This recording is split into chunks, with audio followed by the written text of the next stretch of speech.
바오등호 백기종 칼럼, 성적자기 결정권, 성적자기 결정권, 고찰, 세상소리 뉴스 등호 보이스 오브 월드, 사람들이 사회생활하면서 성적자기 결정권 침해나 오판으로 인한 유형들이 나타나기 마련이다.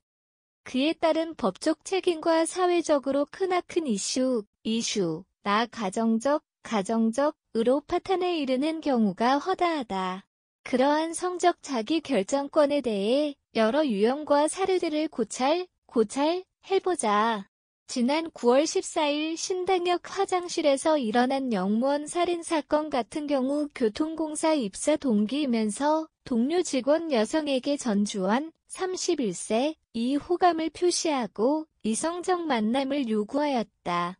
하지만 상대방은 그의 집착이나 성격 등이 자신에게 맞지 않는 비호감 요소가 있다고 판단하고 성적 자기 결정권에 의하여 그의 요구를 거부하였다. 그렇다면 그의 순응하는 지극히 정상적인 사고로 행동도 따라야 했다.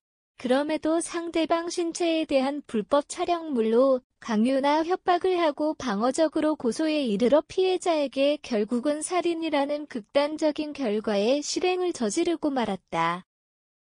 결과적으로 지난 9월 29일 서울 서부지법은 전주환에게 성폭력처벌법과 스토킹처벌 등에 관한 법 위반 등의 혐의로 징역 9년의 형을 선고하였다. 물론 특정범죄 가중처벌 등에 관한 법률 제5조의 9제의 1항 자기 또는 타인의 형사사건의 수사 또는 재판과 관련하여 고소 고발 등 수사단서의 제공 진술 증언 또는 자료 제출에 대한 보복의 목적으로 형법 제250조 제1항 살인의 죄를 범한 사람은 사형무기 또는 10년 이상의 징역에 처한다. 규정에 의한 보복살인에 대한 재판은 심리가 계속되어 향후 최대 사형까지 선고받을 수 있다. 극명하게 드러난 성적 자기 결정권의 침해에 따른 처벌일 것이다. 성적 자기 결정권 침해 사례는 이미 세상에 드러난 지방자치단체장 유력 정치인들의 행태가 있다. 그들은 성인지 감수성, 젠더 센시티비티, 즉 양성평등의 시각에서 성별 차이로 인한 불균형과 타별을 감지해내야 하고 분별력 있는 행동을 하여야 한다. 그럼에도 성인지적 관점, 젠더 퍼스펙티브, 즉 여러 가지 제도나 정책에 포함된 특정 개념이 특정성, 성에게 불리하거나 유리하지 않은지, 성적, 역할 고정관념이 개입되어 있지 않은지에 대한 근본적인 고민과 처방이 없다. 오히려 정신분석학에서 말하는 리비도, 이를테면 성본능 성충동 제어를 방치하고 지나친 나르시시즘에 입각한 나르시시스트로서의 성향으로 변신하여 특권의식과 함께 일탈하게 된 행동이 끝없는 추락을 한 유형으로 나타난 것이라 유추해 볼 수 있다.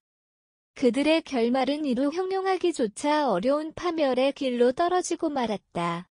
비뚤어진 성적 자기 결정권에 대한 침해를 규정한 우리나라 법은 무수히 많다. 형법 제241조 제1항 간통죄, 배우자 있는 자가 간통한 때에는 2년 이하의 징역에 처한다는 동법 조항은 2015년 2월 26일 헌법재판소의 위헌 결정으로 효력이 상실되었고 2016년 1월 6일 형법 개정에 의해 삭제된 죄명이다. 그로 인하여 일각에서는 간통이 합법화되었다고 인식하는 경우가 있었는데 간통이 합법화된 것이 아니라 비범죄화됐다고 보는 것이 타당하다. 그러함에도 상당수 배우자 있는 남녀가 인식의 오류가 아닌 바람직하지 않는 본능의 분출이나 목적 있는 부적절한 통정을 함으로써 마치 성적 자기 결정권에 대한 자발적인 의기투합이라고 생각한다.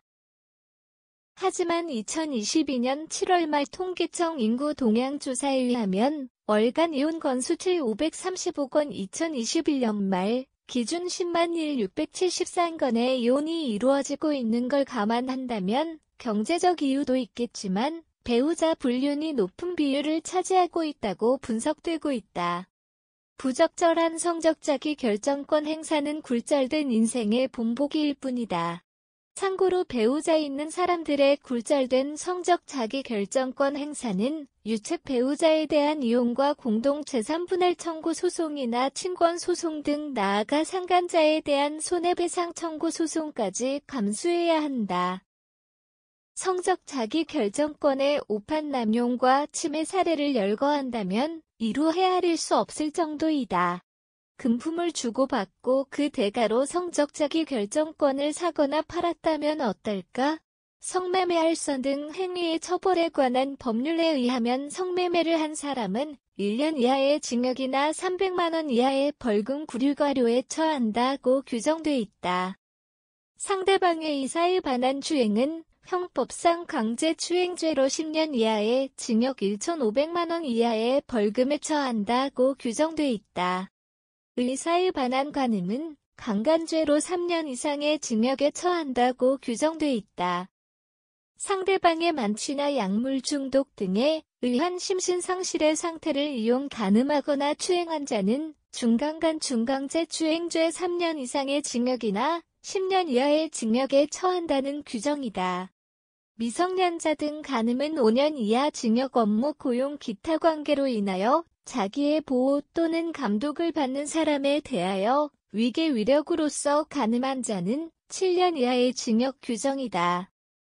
19세 이상의 사람이 13세 이상 16세 미만의 아동 청소년의 궁박, 한 상태를 이용 간음 등은 3년 이상의 유기징역 규정이다. 아동 청소년의 성을 사는 행위자는 1년 이상 10년 이하의 징역에 처한다는 규정 이외에도 차고 넘친다. 성적 자기 결정권은 보호받아야 한다. 하지만 왜곡된 성적 자기 결정권 행사나 보호받아야 할 성적 자기 결정권 침해에는 반드시 대가가 따른다. 간통죄가 위헌 판결로 폐지되기 전 하나의 에피소드가 있다. 법원에서 간통죄로 징역 6월 선고를 받은 여성 피고인이 재판장에게 언제부터 국가가 내 몸, 바디를 관리했느냐고 항변했던 이야기다. 부적절한 성적 자기 결정권에 대한 철퇴를 억울해했다는 얘기이다. 성적 자기 결정권에 대한 오판이나 남용 침해를 법으로라도 제어하지 않는다면 과연 특정 인간 군상들은 어떤 모습들로 나타날까 가히 짐작이 된다. 1988년 조디 포스터가 주연한 영화 피고인 더 어큐즈드은 대중바에서 단정치 못한 옷차림으로 술 취해 춤을 추다가 불량배들에게 윤관을 당하지만 구경꾼들은 오히려 집단강간을 응원한다. 주인공은 외롭고 힘든 법정 싸움 끝에 가해자들과 구경꾼들을 유죄로 이끌어내는 줄거리이다. 보호받지 못할 성적 자기 결정권은 없다. 백기종 TV 라디오 사회부문 전문 패널 동국대 법무대학원 피어 어드바이저 행정사 현주 기자 사코파워의 아웃룩 캄루즈바우.com